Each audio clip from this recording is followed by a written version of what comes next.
오늘의 본문 말씀 잠언 29장 18절은 우리가 여러 번 읽었던 말씀이기 때문에 익숙한 말씀입니다. 잠언 29장 18절 묵시가 없으면, 묵시는 영어 성경에서는 비전이란 단어를 씁니다. 비전이 없으면 백성이 방자히 행하거니와 망할 짓을 골라서 하거니와, 그런 의미입니다. 율법을 지키는 자는, 하나님의 말씀을 지키는 백성은 복이 있으리라. 참 간결하고 귀한 말씀입니다.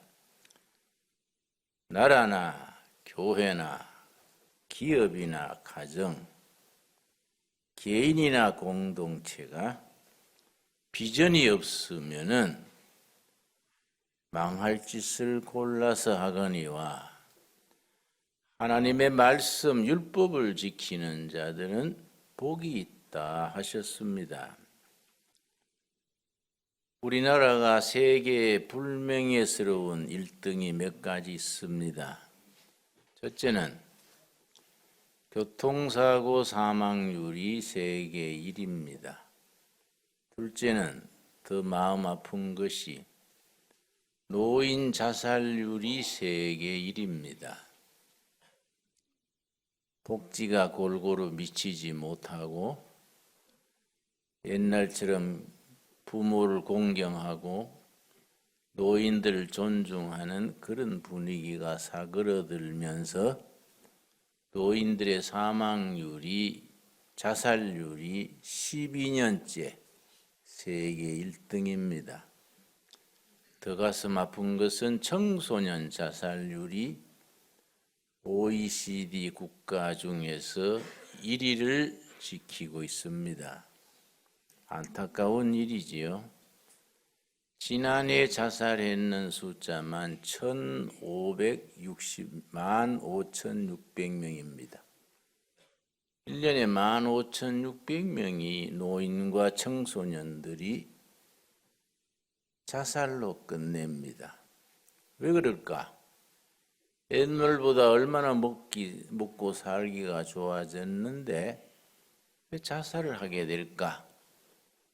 바로 비전이 없으면, 묵시가 없으면은 망할 짓을 스스로 골라서 하게 된다는 것이고, 하나님의 말씀 율법을 지키는 백성들은 가난해도 힘들어도 희망을 가지고 복을 누리게 된다 이르셨습니다.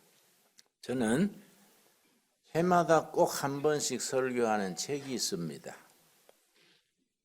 내가 해마다 한 번씩 읽습니다. 해마다 반복해서 이 책을 설교하는 이유는 그만큼 중요하다는 얘기지요. 저는 중요한 것은 반복해야 된다, 그렇게 생각합니다. 테크노 헤게모니, 이런 책입니다. 테크노 헤게모니. 이런 용어를 합성어라 그럽니다. 두 가지 이상의 단어가 합쳐져서 한 단어를 만들 때 합성어입니다. 테크놀로지, 기술, 더하기 헤게모니, 주도권, 합쳐져서 테크노 헤게모니입니다. 일본의 과학자 야쿠시지 타이조란 분이 지은 책인데, 야쿠시지 타이조는 동경대학 공과대학을 졸업하고 미국의 UC 버클리에서 정치학을 공부해서 박사학위 논문으로 이 책을 썼습니다. 그걸 보완을 해서 테크노 헤게모니, 이런 책을 출간을 했습니다. 핵심이 뭐냐 하면은, 어느 시대에나 그 시대 세계를 주도하는 국가, 국민이 있다. 어떤 국가, 어떤 국민이 세계사에 앞장서서 그 시대를 주도하느냐? 테크놀로지, 기술, 강한 기술, 하이테크 나라지를 가진 국가가 세계사를 주도하고 그런 국가가 패권 국가가 된다. 그렇게 얘기하면서 뭘 서두에 썼느냐 하면은 신기하게도 그 주도하는 패권 국가가 100년 단위로 바뀐다는 겁니다. 근데 이 책에서 중요한 건 뭐이냐? 내가 그냥 뭐 소개하는 게 아니고 우리 신앙 생활에 관계되는 얘기입니다. 우리가 예수를 어떻게 믿어야 될까? 한국 교회는 무슨 묵시 비전을 가져야 될 것인가? 한국이란 나라는 어떤 꿈을 꾸는 나라가 되어야 될 것인가? 거기에 대해서 여기에 좋은 시사가 있기 때문에 나는 해마다 한 번씩 읽고 한 번씩은 또 설교를 합니다. 자, 문제는 뭐라고 했냐면 영국이 15세기까지는 후진국 중에 후진국, 이게 16세기 들어가면서 서서히 뜨기 시작하더니 17세기, 18세기에 가서 세계 최고의 강대국으로, 19세기에 가서 빅토리아 여왕 시대에는 전 세계 패권 국가로 올라섰습니다. 여러분, 영국이 그렇게 큰 나라가 아닙니다. 영국 인구가 우리하고 비슷하고요. 이태리 나라 넓이는 그 로마 제국 이태리가 굉장히 큰 나라 같지요? 이태리 반도는 한국보다가 한 10% 더 큽니다. 우리도 통일 한국이 되면요, 한번 우리 겨뤄볼 만해요. 인구는 영국하고 비슷하고, 국토 넓이는 이태리하고 비슷하고, 모든 다른 정치적인 조건 이런 거는 독일 수준 비슷합니다. 우리가 통일이 되면은 위대한 꿈을 꿔볼 만한 나라지요. 여러분, 그런데 왜 수진국 영국이 그렇게 전 세계의 1등 국가가 됐는가? 거기에 대해서 설명을 쭉 했습니다. 1517년 말틴 루터가 종교개혁을 깃발을 들었는데 자기가 섬기던 수도원의 게시판에다가 교회는 이렇게 변해야 한다. 95개 조항을 교회의 비리, 요즘 말하면 적폐, 95가지를 쭉 적어서 붙였습니다. 때마침 구텐베르그라는 사람이 활자를 발명해가지고 금속 활자를 발명해서 말틴 루터가 벽에 붙였는 95개지를 구텐베르그의 인쇄술로 전부 인쇄를 해가지고 전 유럽에 뿌렸습니다. 종교개혁이 깃발이 오른 겁니다. 1517년인데 그래서 프랑스로, 스위스로, 영국으로 종교개혁 정신 프로테스탄트 운동이 불길처럼 퍼졌습니다. 그래서 독일의 개신교 신자를 루터란 그래요. 영국의 개신교 신자는 유그노, 스위스의 개신교 신자는 칼비니스트, 영국은 뭐라 했겠습니까? 퓨리탄, 청교도라 그랬습니다. 각 나라의 개신교 신자들의 이름이 달라요.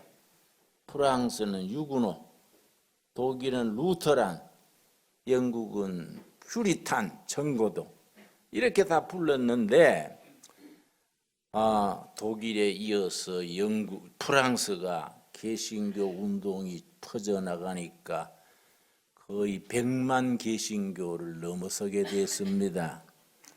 영국 캐톨릭 교회, 프랑스 캐톨릭 교회가 참 큰 죄를 지었어요. 역사에 오점을 남겼습니다. 1572년 8월 24일에 천주교 지도자들하고 귀족들이 사기를 쳤어요. 개신교가 막 떠오르니까. 근데 개신교는 개혁정신이 있는 사람, 앞선 사람, 개혁정신, 과학, 기술, 금융 이런 걸 담당하는 사람들이 개신교의 수도력을 잡았습니다. 그냥 뒀다가는 나라가 안 되겠다. 그래서 여의도 광장 같은 광장에 전부 모이게 했습니다. 이제 우리나라도 이제 종교 자유를 공포하겠다. 그 성 바돌롬의 축제에 있습니다. 캐톨릭은 신앙의 위인들의 축제가 있습니다. 축제일이 따로 있습니다. 성 프란시스코 날, 성 바돌롬의 날. 8월 24일이 성 바돌롬의 축제일인데 1572년 8월 24일에 성 바돌롬의 축제일에 개신교 신자들을 종교 자유를 준다고 전부 모이게 했습니다. 개신교 신자들은 속아가지고 우리도 이제 신앙의 자유를 누리는구나. 전부 광장에 모였습니다.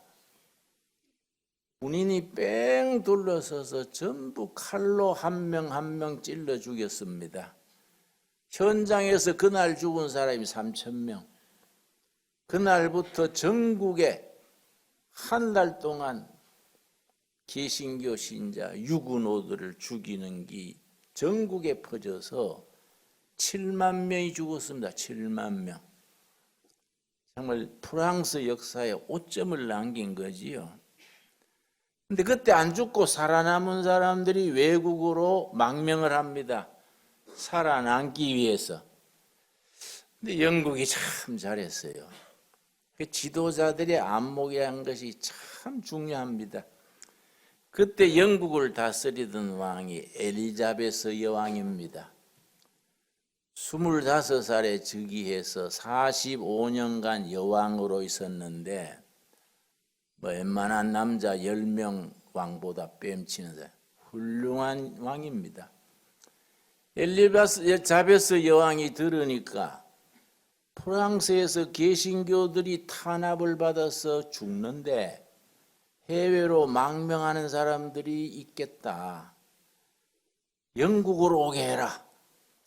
그 사람들이 과학, 기술, 개척정신, 개혁정신 있는 사람들이다. 영국이 발전하려면 인재가 모여야 하니까 그 사람들 영국으로 오게 해라. 그 공무원들 해변가에 파견해서 영국에서 배 타고 도망오는 사람 전부 영접해서 특별법을 만들어서 보조금을 주고 집을 주고 당신은 무슨 기술이 있습니까? 나는 제철 기술 대장간입니다. 줘서 연구비 줄 테니까 해보시오. 이렇게 장려를 했습니다. 근데 그때 그 시대에 가장 중요한 기술이 대포. 그때까지는 구리로 대포를 만들었습니다. 구리, 브론즈. 구리 대포는 비싸고 성능이 좋지 않아요. 이걸 어떻게 하면 쇠로 만드느냐? 철제 대포를 어떻게 만드느냐?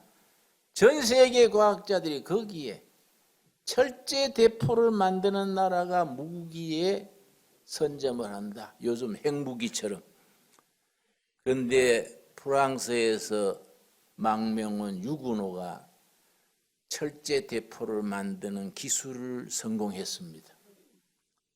그러니까 가격이 3분의 1밖에 안 되는 거. 성능이 좋은 겁니다.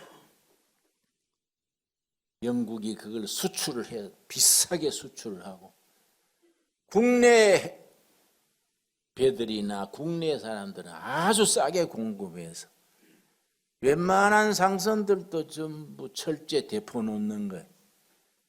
그러니까 해군력이 증강되는 겁니다. 그때 강대국이 프랑스와 스페인인데 스페인이 보니까 영국 해군이 자꾸 잘하거든요. 나 또大간 우왕거리다. 그래서 무적함대, 스페인의 무적함대, 알마다 그래, 알마다. 무적함대가 영국을 공격해서 영국 해군을 박살날라 그랬는데 영국 해군은 대포만 해도 2만 문, 군사만 해도 3만 8천 명. 영국은 고작 8천 명이야. 이 해전에서 붙은 거예요. 그런데 영국의 해군 사령관이 기막힌 사람이야. 드레이크라는 사람인데 해적 출신이야. 해적들이 좋은 빠릅니까? 무적 함대를 격파해서 승리했어요. 그게 이 불결이 뭐냐? 유군호가 만든 철제 대포덕에 사정거리가 길고 이거는 해적질하면서 대포 쏘던 솜씨가 있어서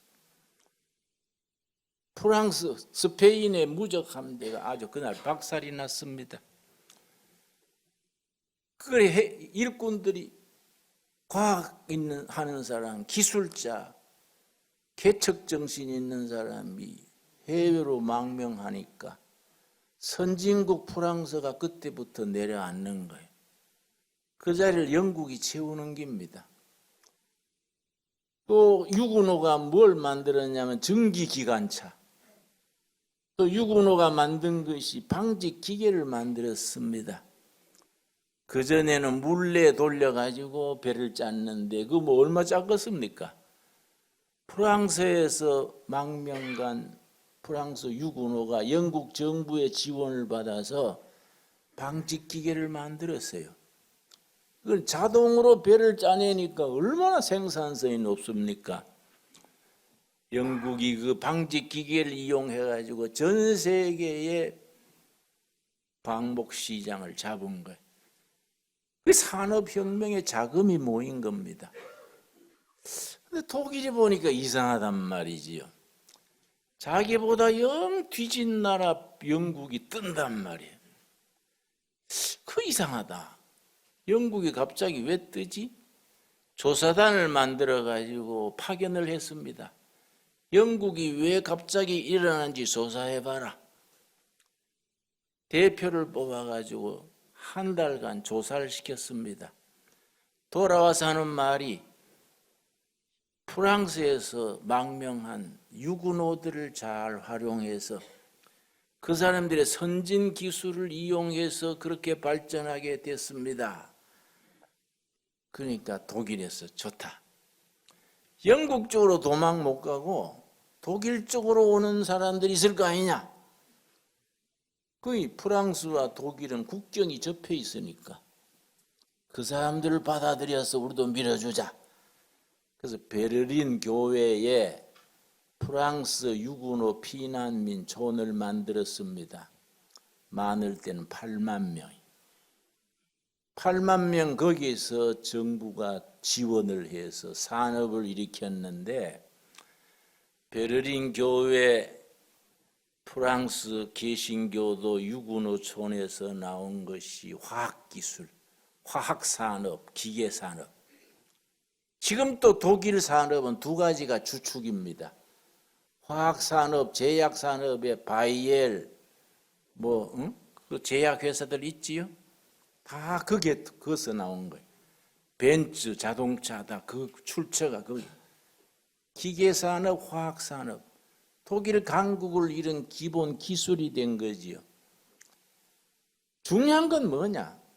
소수의 개신교 신자들이 본국에서 추방당해가지고 도망가서 해외에 나가서 그 사람들의 그 창조적인 상상력, 기술, 개척 정신이 새로운 시대를 만드는 겁니다. 거기서 산업혁명이 일어나고 영국을 강국으로 만드는 겁니다. 이번에 이제 스위스 차례입니다. 스위스 제네바의 칼빈, 프랑스 말로 까르뱅 선생이 있었는데 이 사람이 프랑스 출신이에요. 27살 때 책을 썼는데 기독교 강요란 1, 2, 3권 기독교 강요 크리스찬 인스티튜트 필독서입니다. 교인들 가정에는 반드시 그 책이 있어야 돼요. 성경 다음에 그 책이 있어야 됩니다. 그걸 27살에 썼어요. 천재입니다, 천재. 이분이 먼 일로 스위스 제네바에 갔더니 제네바의 프로테스탄트 신자들이 까르뱅 선생, 우리 시에 남아서 우리 시를 좀 이끌어 주시오. 그래서 제네바시의 지도자가 돼서 제네바 성시화 운동을 일으켰습니다. 거기서 사람을 많이 길러서 개신교 운동을 해외에 수출한 거예요. 근데 거기에 누가 찾아왔냐면은 프랑스에서 망명 나온 유구노들이 자기 조국 고국 출신 까르뱅 칼빈을 찾아온 거예요.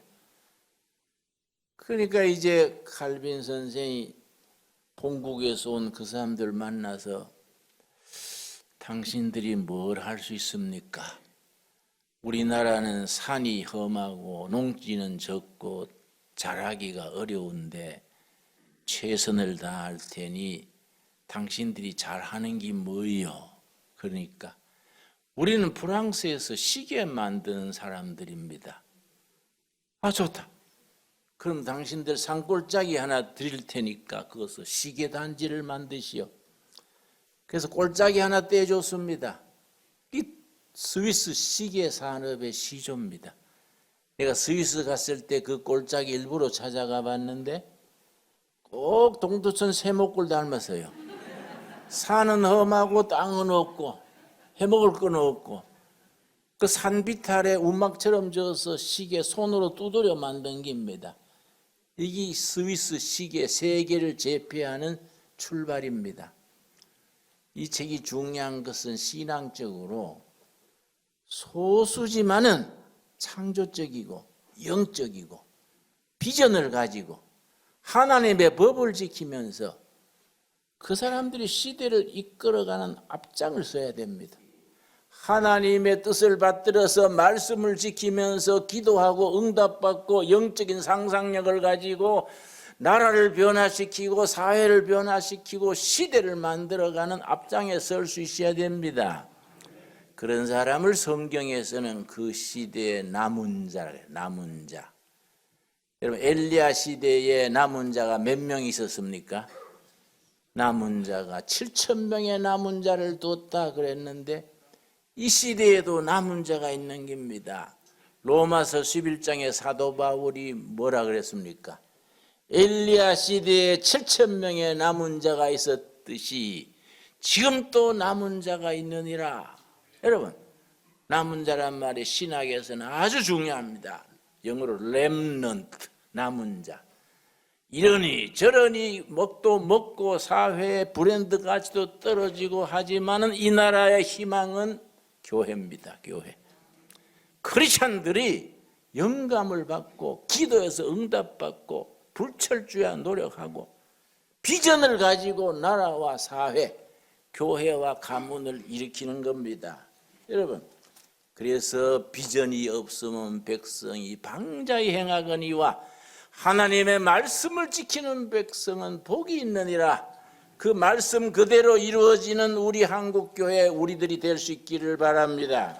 여러분 요엘서 2장 28절 말씀 1272페이지입니다. 요엘 선지가 간단한 책인데 위대한 예언 3가지를 했습니다. 메시아 예수님이 오실 예언을 하시고 오순절 성령 강림할 걸 예언하시고 예수님이 끝날에 재림하실 것이 요엘서에 그렇게 들어있습니다. 2장 28절 요엘서 평소에 여러분 잘 안 읽으니까 찾기가 쉽지 않지요. 예, 보면 창세기부터 찾아오니 이거 예배 마칠 때나 올까 말까 하지요. 1272페이지 28절 말씀. 그 후에 내가 내 신을 만민에게 부어주리니 하나님의 신 성령을 만민에게 부어주리니 너희 자녀들이 장래일을 말할 것이며 너희 늙은이들은 뭡니까? 꿈을 꾸며 꿈꾸는 늙은이 성령 안에서 꿈꾸는 늙은이 나이를 잊어버리고 꿈을 꿔야 돼요. 너희 젊은이들은 이상을 볼 것이라. 이상, 묵시 히브리어 원문은 같습니다. 비전, 영어로는 비전. 젊은이들은 비전을 보고 늙은이들은 꿈을 꾸고 너희 자녀들은 예언을 말할 것이다. 그 예언이 언제 이루어졌습니까? 사도행전 2장입니다. 사도행전 2장. 사도행전 2장에서 오순절 성령이 임한 후에 바울이 이 말씀을 인용합니다. 이 오순절 성령 강림에서 교회가 시작된 것이 우연히 된 게 아니다. 850년 전에 요엘 선지가 예언한 것이 이루어지는 것이다. 그래서 사도행전 2장 16절 이는 곧 선지자 요엘로 말씀하신 것이 일렀으되 하나님이 가라사대 말세 내가 내 영으로 성령으로 모든 육체에게 부어주리니. 여러분 약속하신 대로 두루에게 성도들 가정 심령에 성령께서 임하게 될 줄로 믿습니다. 믿어야 돼요. 말세 내가 내 영 성령을 부어준다. 아멘으로 받읍시다. 부어주니 성령 받으면 뭐이 달라지느냐? 뭐 잘 먹고 잘 살고 그런 수준이 아니고 너희 자녀들은 예언할 것이요. 예언이 뭡니까? 예언. 길 없는 시대에 개인이나 교회나 나라가 길이 없을 때에 길을 찾아서 선포해 주는 게 예언이요. 너희 자녀들은 성령 받아서 예언할 것이요. 너희 젊은이들은 환상을 보고 비전입니다. 비전. 너희 젊은이들은 비전을 보고. 여러분 우리 젊은이들이 성령 받아서 나라와 개인, 교회와 공동체의 미래의 목표, 미래의 경륜, 비전을 보는 젊은이들이 길러질 수 있기를 바랍니다. 너희 늙은이들은 꿈을 꾸리라. 여러분 꿈꾸는 노인이 돼. 꿈꾸는 노인. 꿈꾸는 노인. 성령 받아서 꿈꿔서 통일 한국의 꿈을 꾸고 가문의 번영의 꿈을 꾸고 교회 부흥의 꿈을 꾸고 새로운 시대의 미래를 보는 꿈을 꾸는 그런 성령의 노인들이 될 수 있기를 바랍니다. 사는 방식을 바꿔야 돼요. 사는 방식, 습관, 사고방식을 바꾸는 것을 회개한다 그래요. 회개한다. 여러분 우리가 지금 회개할 때입니다.